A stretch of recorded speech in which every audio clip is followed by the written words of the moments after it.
Oh, there she is. Okay, Sima, you want to start in recording? Yeah, okay. Go Yes. ahead, Brian. Fantastic. So I have the privilege to introduce the CEO founder of Rise Up for You. And I'm sure many of you guys have heard of Rise Up for You. Rise Up for You was founded by Netta. It's an educational and motivational company that focuses on enhancing company culture and people development, with really the focus on soft skills. And I find this is really a unique opportunity, especially this time as we all are dealing with COVID. That is something that is pressure on everyone, and being more aware of your emotional intelligence really helps you.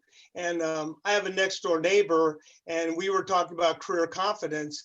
And you know, the biggest challenge we have right now is that many people have small kids at home. They're not only working on their career, but they're also working with their kids, and the career confidence is a big challenge. And so the subject today, Ned is going to walk you guys through, I think is really pertaining to all of us, especially for those individuals that are in transition. And I want to let you know one thing. Netta was recently awarded 40 for 40, the top 40 individuals in Irvine, as an award with the Irvine Chamber. And she has just a wealth of knowledge. She also is a TED Talk speaker. So Netta, I'll let you take over. Awesome. Thank you so much, Brian. Hi, everyone. It's so great to be here. I'm excited to share with you. Thank you, Brian. I'm so honored to be here. I love talking about emotional intelligence and confidence. It's probably one of the most important competencies and skill any individual can have.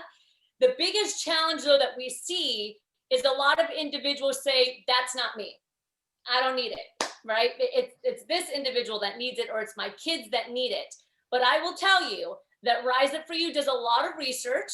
We're in 15 countries. We work with companies like Google, LA Fitness, men, women, doesn't matter who you are. And 82% of working professionals, from a bachelor's to a PhD, have said that their top challenge has to do with confidence or competencies that fall under that. So imposter syndrome, making the ask, self-promotion, not feeling enough, not being able to speak up. So this is a very real and big challenge for many individuals. It's not limited to any income or gender or role. Okay, we are seeing it across the board and around the world. And so that's why it's so important for us to talk about it. And I'm super honored that, you know, we've been brought here today so that we can dissect it. So I really want you to, you know, have an open mind about our conversation today. And I want you to think, how does this apply to me? As well as how does this apply to some of my coworkers, or how does this apply to my spouse or the kids? Because it always goes both ways. Our confidence dictates our behaviors, and the way that we behave, the way that we communicate, the way that we have conversations, the way that we respond to other individuals always stems back down to the beliefs and the confidence that we have as professionals and individuals, okay? So that's what we're gonna touch upon today. So I am a former performer. Can you tell by the way I'm talking and my hands and how I'm moving? So I used to tour around the world with musical theater. So if anyone's into musical theater, that's what I did. That was the first thing I ever did. And I noticed that when I used to walk into the room with all the other singers and dancers, I always got the roles that were center stage. So if anybody knows anything about performing, you know center stage is the place to be. Like that's the diva center spotlight.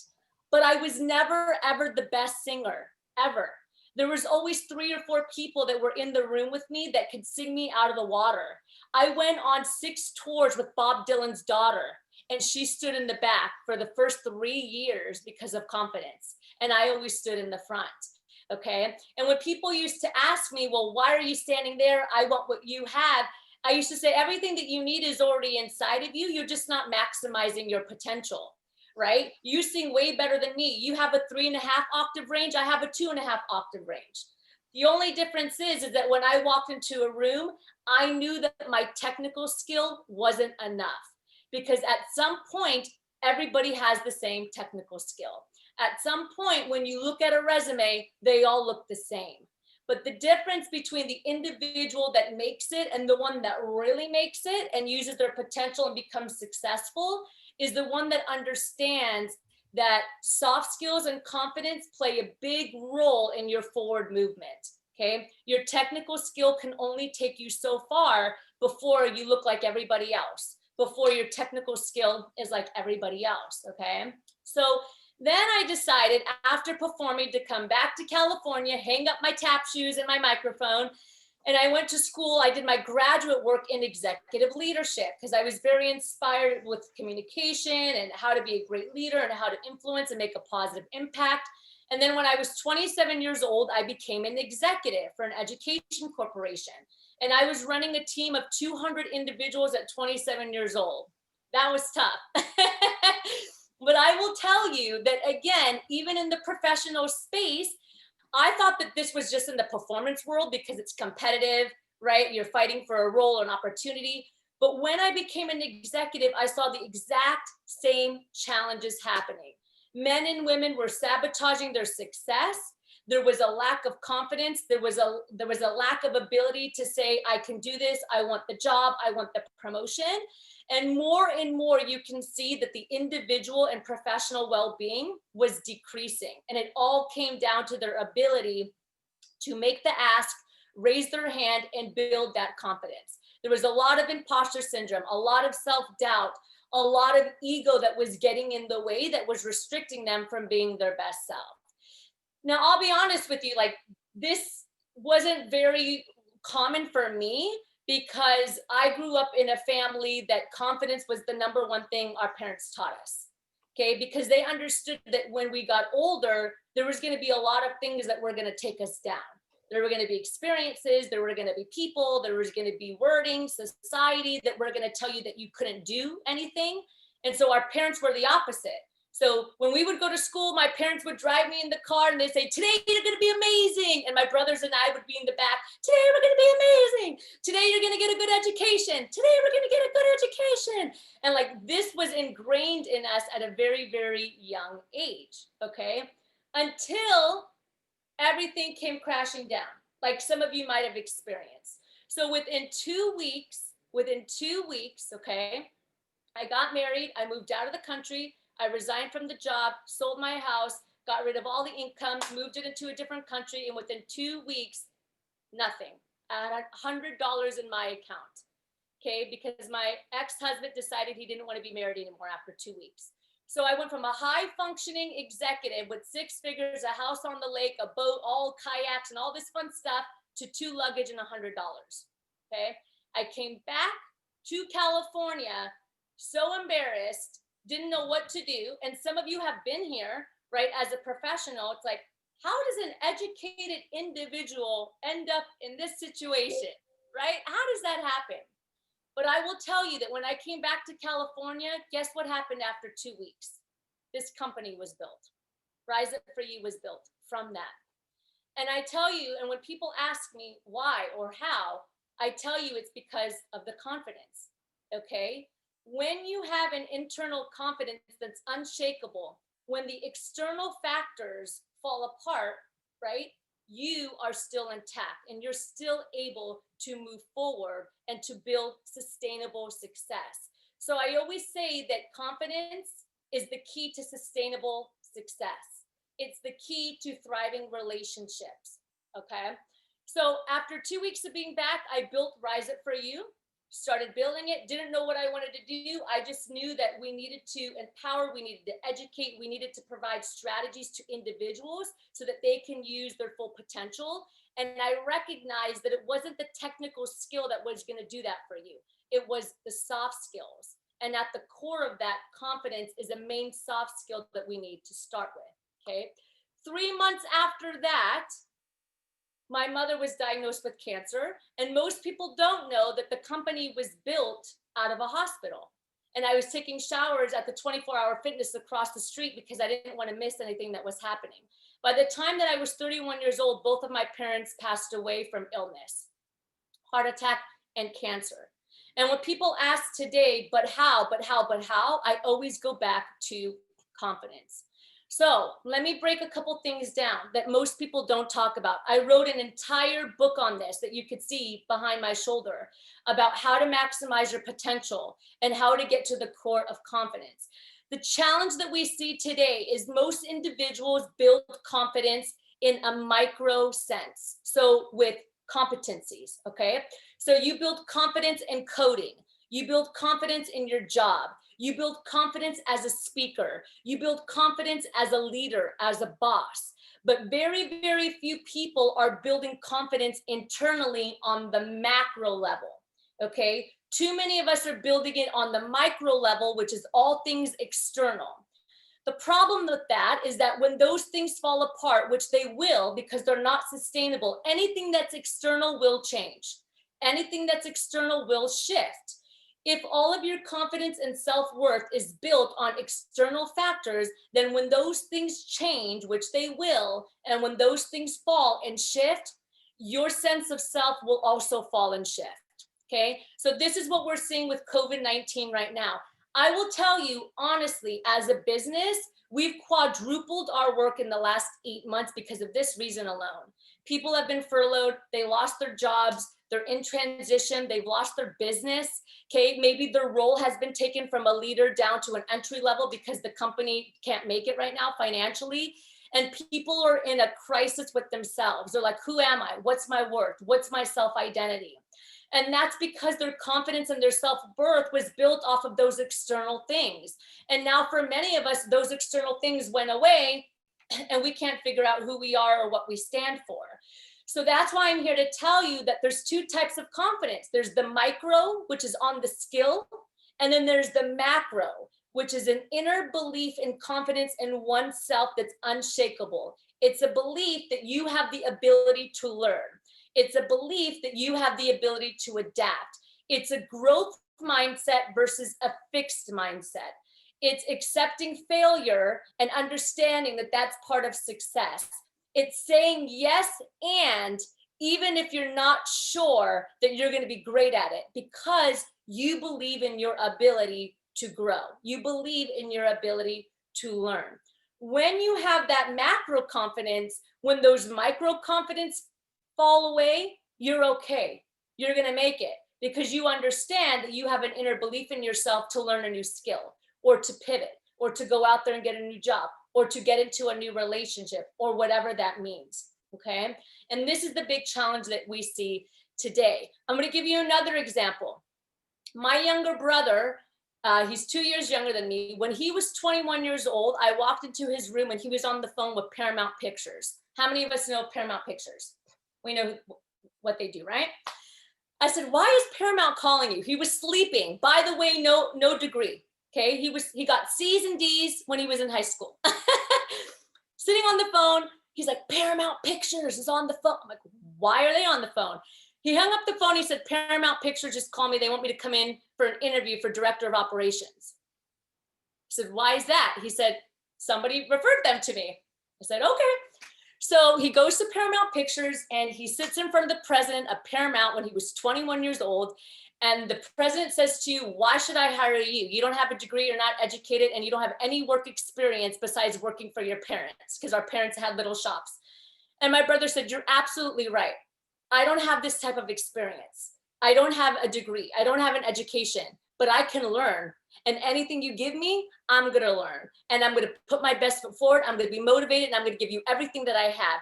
All of these men that are sitting behind me that are 40 and 50 years old, they're absolutely more qualified on paper. But I will tell you right now that you won't be disappointed if I get this job. Well, guess what? He got the job at 21 years old and he became vice president by the time he was 30. All because of his ability to say, I have the ability to learn. And I believe in my ability to learn. And that is a lot more valuable than me just having a technical skill, because that means that when the company or when the industry shifts, I'm going to be able to shift too. And my resume and my technical skill isn't going to be stuck. And that is super important. By the time he was 32, a client of Paramount bought him, okay, for 4 times the price. And now he runs a national company that is still a client of Paramount, and he's the president. And he's 35 today, okay? And I always tell him to come on and share his story. He's like, I don't want anything. I don't want to speak. That's your, I just want to write about me in your book, but I don't want anything to do with that. Right. And this is a great story that I always share because he didn't have a degree. He got C's and D's. He didn't have a resume that was appealing, but he had the confidence and the EQ to say, whatever you throw my way, I'm going to learn it. I believe in my ability to learn. There's going to be a learning curve. I might fall a couple times, but I will get there. Okay, so macro versus the micro confidence. If you remember anything from today, it's that. I want you to ask yourself, have you built confidence and have you built success based off of external factors? Or do you also have it internally? If everything went away today, if your house, the job, money, all those things went away, would you still have an unshakable foundation to now rebuild? And that's really the question. And this is the biggest challenge that we're seeing in the workforce today. We're seeing this across all levels of professionals. People that are having a hard time making the ask because they're afraid of getting a no, or they're afraid of what the individual is going to say. People have a hard time raising their hand because they're afraid that they're going to sound stupid. People that have a hard time with imposter syndrome. So when they do get a role that they're looking forward to, they sabotage themselves because they go into imposter mode of, do I deserve this? Are people looking at me? Like, am I smart enough? Am I educated enough? Do I bring enough value to the table? So when Google invited us to their largest conference of the year a year ago, before we went into COVID, 40,000 professionals there. Okay, we did confidence and leadership coaching. Most of the men sat in my chair for coaching, right? And when I asked them, each one of them, what's your top challenge? The challenge was, I don't know if I bring enough value. I don't know if do you think you're doing great work? I think I'm doing good work, but I don't know if my value is good enough. And I want to ask for a job promotion. I want to get more money for my family, but I just don't think that I don't think I'm good enough. I don't think I'm providing value, right? So that's a challenge. Self-doubt is a challenge, right? Perfectionist mindset. Should I make the ask or should I step forward when it's not perfect yet? So these are the challenges that are very, very real, probably for many of us here, as well as people that are working in the workforce. And you've probably seen it with your team. So I always laugh when corporations say, well, should I just get more sales training? No offense, Brian, because I know this is your world. But my response is, you don't need any more sales training. You don't need any more marketing. You don't need any more technical skill. What you need is the confidence so that you know how to make the sale. What you need is the confidence so that when somebody says no, you know how to navigate and get them to a yes. These are the skills that are super important for yourself and for your team members and for the companies that you're working with. Okay. So I knew I just threw a lot of information at you and I just went, boom. Does anybody have any questions for me? You guys can go ahead and unmute. Please. Yeah, Nada, thank you so much. I mean, I think right now, also when you are interviewing, you feel like a lot of leader or the hiring manager, they don't know about the job themselves. They don't have the confidence. When you talk, they are always have the doubt, and that would reflect it to you. Like, I don't know you can do this, because they don't even know what they really want. So that kind of, you can sense that. So they don't have enough confidence in what they are doing, but they are trying to hire somebody 100% perfect, a purple squirrel, to do the job that they have no idea how to do it. So I think that's the thing for me, is it's like an issue that you always come like, you know what, you don't have confidence. Even I say I can do it, I can deliver it, but like kind of like, oh, I don't know, you really can have what it takes. So that actually is an issue right now for me. Yeah, well, that's the misconception, is that we think confidence means that you know everything. And actually it's the opposite. A confident person can say, I don't know. I don't know that. I don't have the answer to that, or I'm not the expert in this, but I can learn it, or I can learn from you, right? And so sometimes we do a lot of executive leadership coaching. Like I said, we're in 15 countries right now working with companies. And a lot of times leaders say, well, I don't know that skill. And like, that's okay. You don't have to know everything. That's not what confidence is. Confidence isn't perfection. Confidence is being able to say, I'm not the expert in this. I'm going to lead you. You're the expert, and I'm going to learn from you. Okay. But confidence as a leader is being able to say, I need to make some decisions. I'm going to be the decision maker.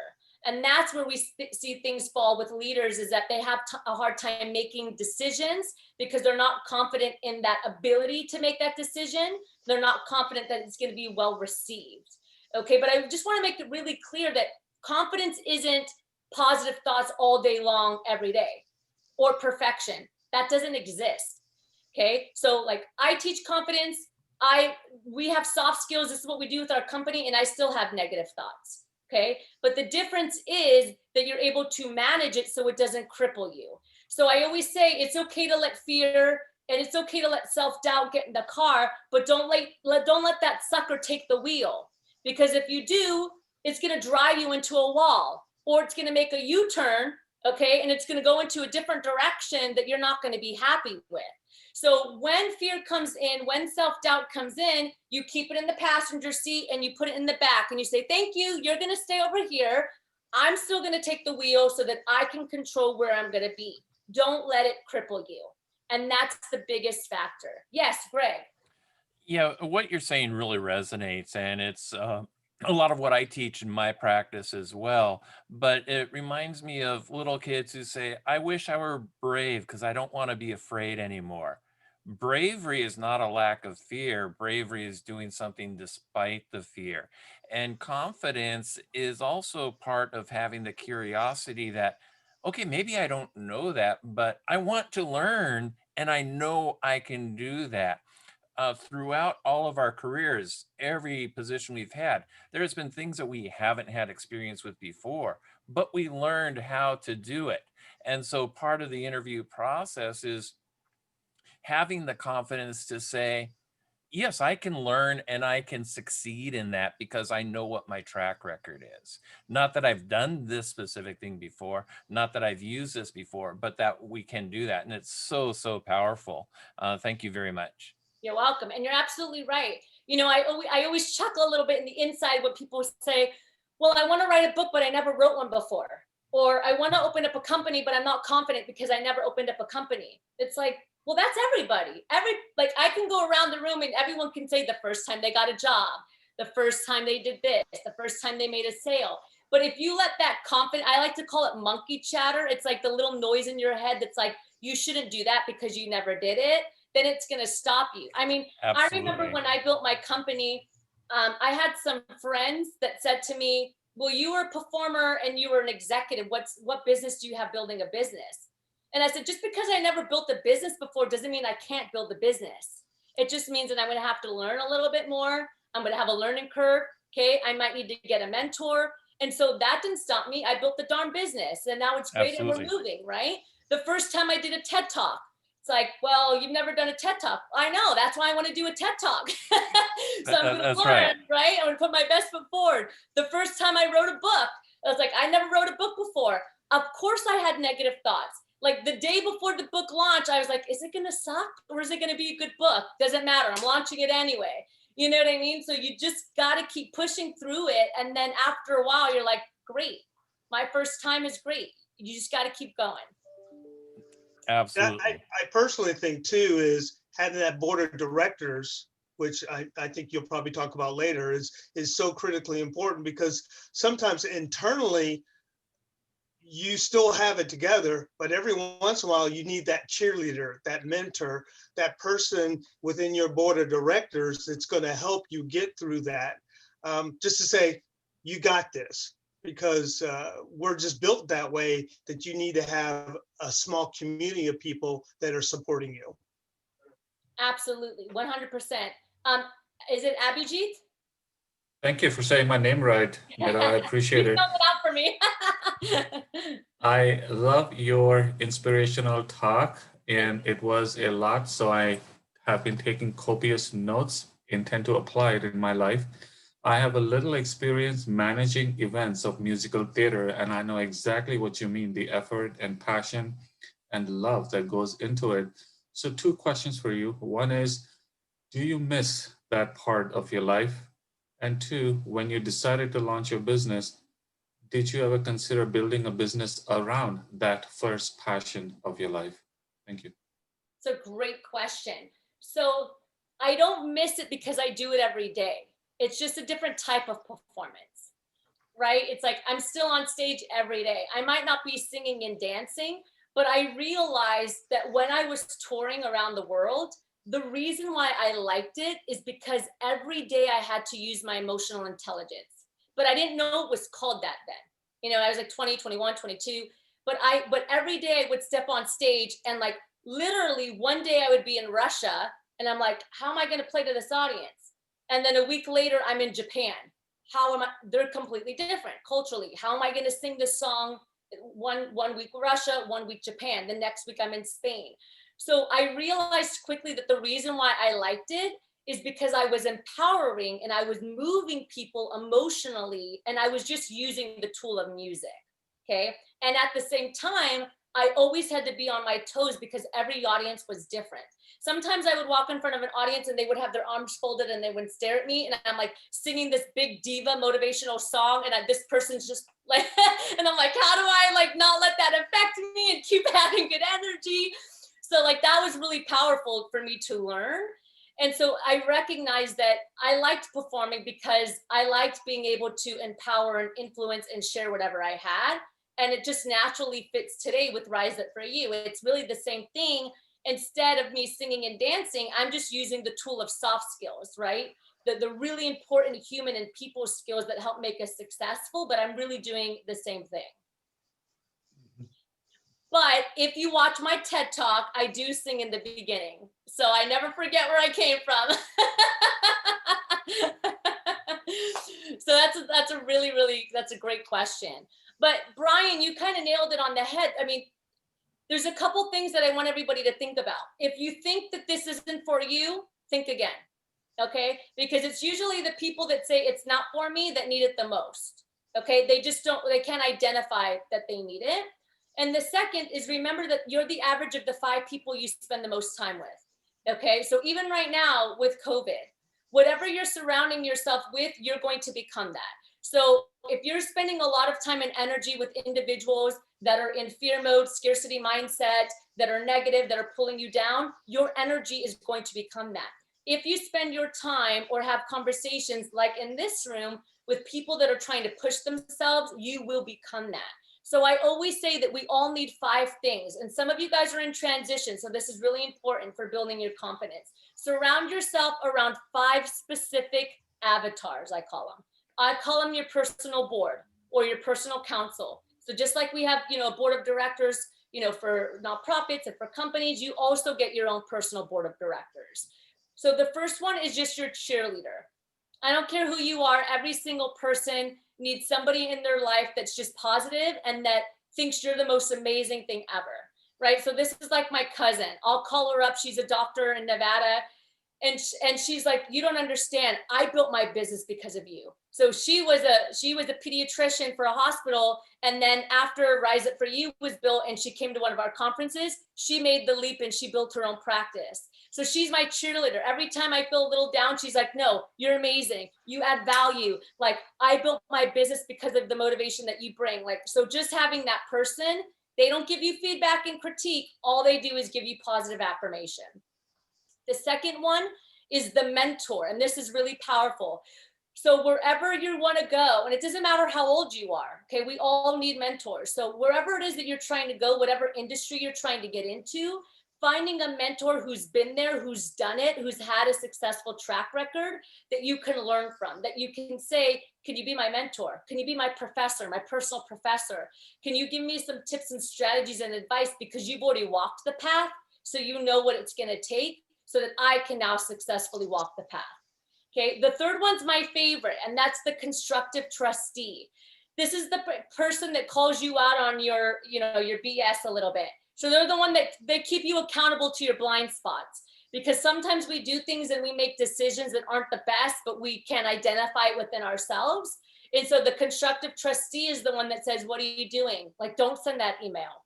Or how come you're not showing up at your best? You know you're better than that. So they're the person that puts a little bit of that pressure on you, and they give you that real advice that you need to hear. Sometimes we don't like to hear it, but we need to hear it. That's the constructive trustee. The fourth person is the connector. This is the person that always keeps you top of mind when they're out in the community. So if you're in transition, if you're looking to build your business, if you're looking to get a job, The connector is the one that says, hey, you know what? I need to connect you with John because he's an amazing individual and he's exactly what you're looking for. So he constantly keeps you top of mind, or she. And the fifth person is the advocate. So this is the most high stake. The advocate is like the CEO, the executive, very well known in the community, and they're the one that sticks their neck out for you.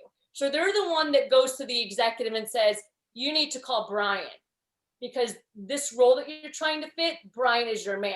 Okay, and I will put $1,000 on it that he's going to be successful. Like they're very, very, so like for me, when we got into Google, that was an advocate. Like I didn't know anybody at Google, but I got an email that said, there's this guy named John that apparently watches you on LinkedIn and they've seen your work on confidence and they raved about you and they loved you and they said that you should come in with Rise Up For You and do the leadership and confidence coaching. That was an advocate that did that work. Okay. And then I took it from there. So these are the 5 people that I want you to take today. Okay. When we're done with this session, 2 action steps. 1, really take a look at your macro and micro confidence. Where is it? Okay. And 2, pinpoint your board of directors. Who are they? What's their name? And which spots do you need to fill if you have a vacant position? Okay. Hope that helped. Definitely very helpful. Anyone has and any also questions? we like I have a whole entire like confidence kit. It also addresses a little bit of emotional and social intelligence. It's completely free. I could Brian, if you could put the link in the chat, you just click on it. It's like 16 pages. It's a workbook. You can download it. You can take a look at it, but it's really, really helpful as well.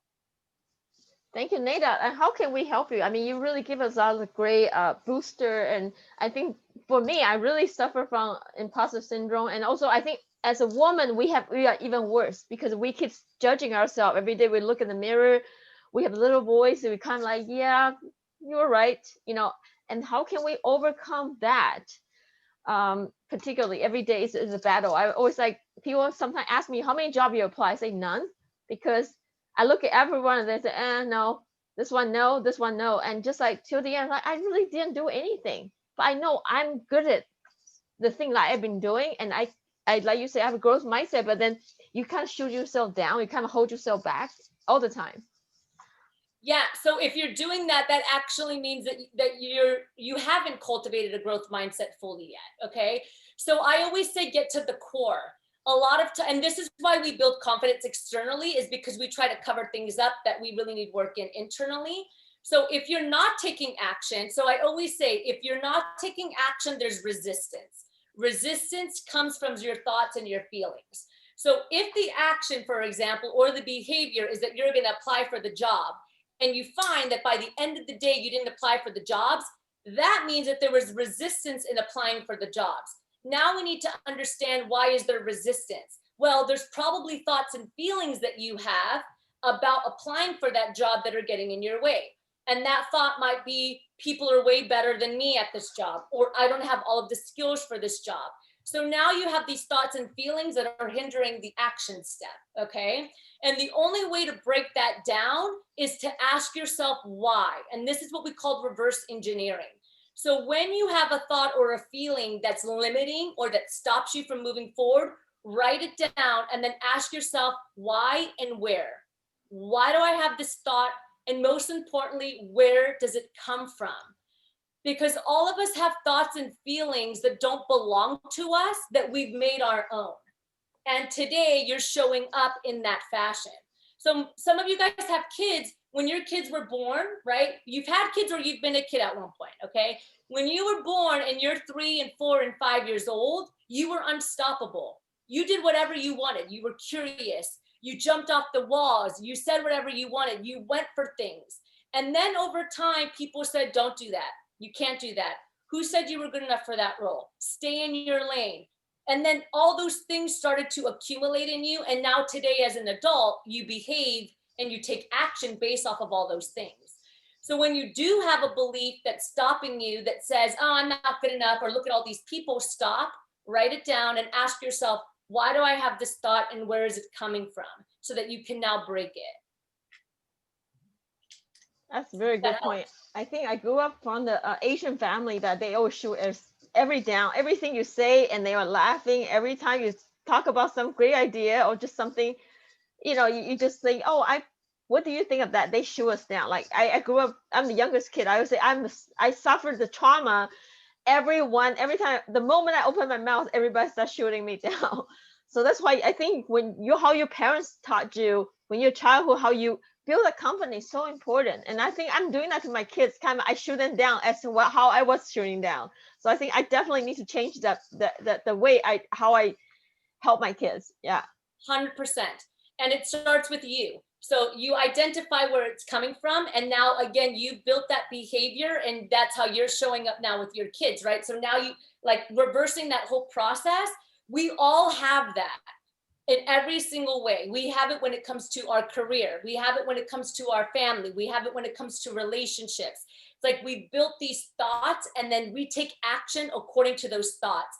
And some of those thoughts, we take negative actions. We do things that aren't great for our success, and we need to break those. So great. Thank you so much for being transparent with that. Wow. Thank you. Awesome. I have a question for you. I just want to know, are you familiar with business rock stars?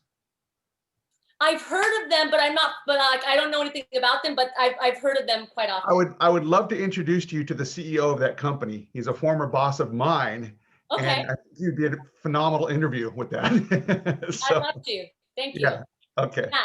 I was just gonna say, because Bailey asked, like, how can we support you? And I always say, like, for me, it's so important for us to always get this message out there. Yeah. So if you know anybody or any other organization or anything where we can just share and speak, that's a great, like that, we would love that. I will certainly give the information on your website and ask him how to contact you, because it's just phenomenal. Thank you. And you can connect with Brian as well. Okay, I'll do that. Thank you. Thank you so much, Brian. Anyone has more question or feedback, please go ahead right now. Unmute yourself and open mic. And I dropped the link in there. I thought I saw someone say that it wasn't working, so I just put it back in there. I just want to add, so much of that you said resonates with me, because I've got to remember those situations in my professional life where I was able to learn something and apply it and add value and adapt. And I know that I pride myself on, I spent 20 years at a company because I was the young guy out of college who never said no to anything. I can do that. I'll do that. I do that. And I got the trust of the executive board to where they were just handing me stuff going, Brian's the guy to get it done. Brian's the guy to get it done. And that's how I learned so much in that industry, but it also gave me my confidence in moving forward on projects they gave me, because I just sat down and learned how to do it. And I've got to remember those situations to where there are case studies in my professional career that I can draw on to communicate to people. Absolutely. And don't forget, Brian, that you got that because you had a confidence in your ability to learn. Mm-hmm. So like, always remember that it comes down to you. You had that belief that I'll get it done. I'll learn it. And right. So that's why all those things came to you, is because you just said, I'll get it done and I'll learn it. So that's a great quality that you have. Never lose that quality. Thank you. I must sign off because I have at 11 o'clock, but thank you so much. Thank you, everybody. Welcome. We'll see you next time. Thank you, everybody. I have a quick question for you. Yeah, this is Stan. Hi, Stan. Sometimes when you walk through into a room and you have that confidence, you have that security that you know you've got this, whether you do or don't. Sometimes it also comes off as arrogance. How do you balance that?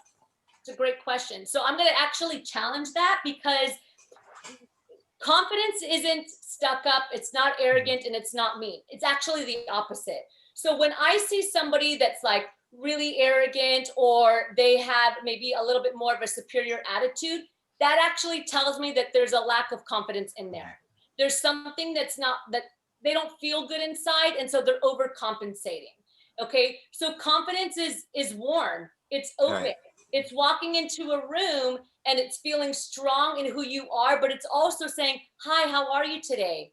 What brings you here? So like, if you're going into a room confident, but then there's like a shell in front of you and you're not talking to anybody, then yeah, there's a wall there. And why is that wall there?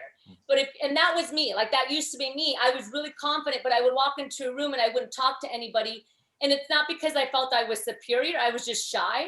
Like I was just, that's how I was. I'm a shy individual. I like to observe, right?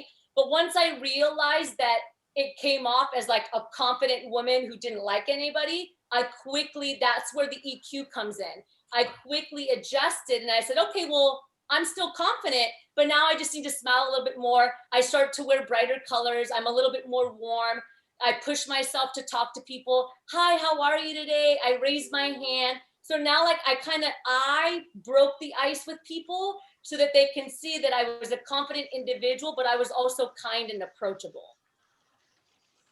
That's a good point. I think a lot of time, I mean, even on one of the interview, I think I talk too much because I try to convey my ideas so much, so repetitive to a point, it just go to the other way. So I think the confidence, like you have the confidence, you don't need to over explain yourself. So that's really important, right? Yeah, absolutely. All You great know, points. And I took a class on diversity and efficacy for minorities. And one of the things I learned too is that you also have to be aware of yourself.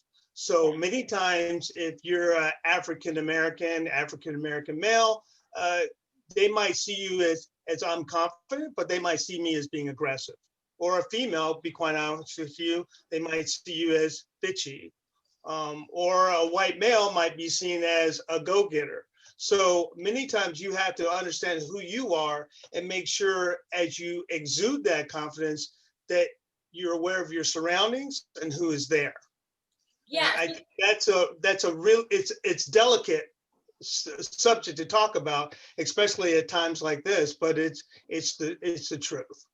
Yeah, so that's a great point, Brian. So I always say, don't pull back your confidence, but it's the communication that we might need to adjust. And that's emotional intelligence. So like I had one client that said, I'm being confident and I'm trying to be confident, but this individual said that I was coming across arrogant. And I said, well, then you're communicating something wrong. It's not your confidence, it's the problem. Don't stop believing in yourself and putting yourself out there, but your communication, like tell me how you're communicating. And she's like, well, I'm just direct and I get to the point. I'm like, yeah, well, nobody likes that, period. Right? Like when you're too harsh and you just like nail people, it doesn't matter who you are or what you do, like people don't resonate with that. They like warmth. So that means that you're communicating in a way that's not resonating. Nothing to do with your confidence, it's the communication. And it goes the same for what you're saying, Brian, like socially, right? Culturally, sometimes when we communicate in our way, like I'm Middle Eastern and I come from a very like assertive, like we use our hands and we get excited and I'm a performer. So you put all those things together and like, it sounds like I'm screaming all the time, but I'm just really excited. So I have to know that sometimes when I walk into a room, I have to be really clear on how I'm communicating based off of the people that are in the room with me. I never pull back my confidence.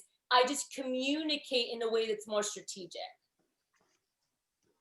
Great point. Thank you so much, Nada. I mean, we really appreciate you being here, speak to us. I mean, it really helped us. I think right now, a lot of people in our group, we also deal with the ageism and people judge us, like I think they think people are older, they probably have problem to learn new things. So they will say, oh, you're out there, you are irrelevant. So we need to make sure we convey our confidence and make ourselves very relevant to the job, for the market.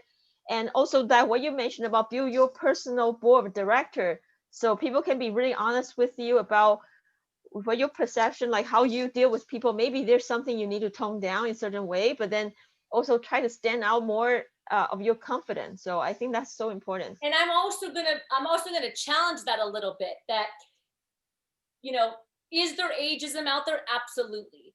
But I don't want you to carry the belief that you're being like, because of your age, you're not going to get the job. So like break that belief, okay? Because I know a lot of people that actually do the opposite, where for them, like they want to hire people that are a little bit older, that are more seasoned, because there's a better communication and there's a harder work ethic for individuals that are a little bit older. So like, I don't want you to push yourself back because you think that this might be a challenge because of your age.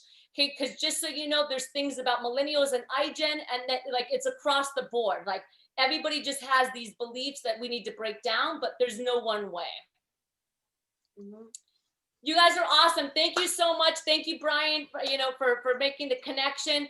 Please connect with us on LinkedIn, grab the free kit, and hopefully we'll talk to you more. Thank you. Thank you so much. Yeah. So it's 11:03. We're gonna time off, and we're gonna have the recording. I'm gonna send it share with the group so everybody can re-listening again, there's a lot of key takeaway, and please continue that.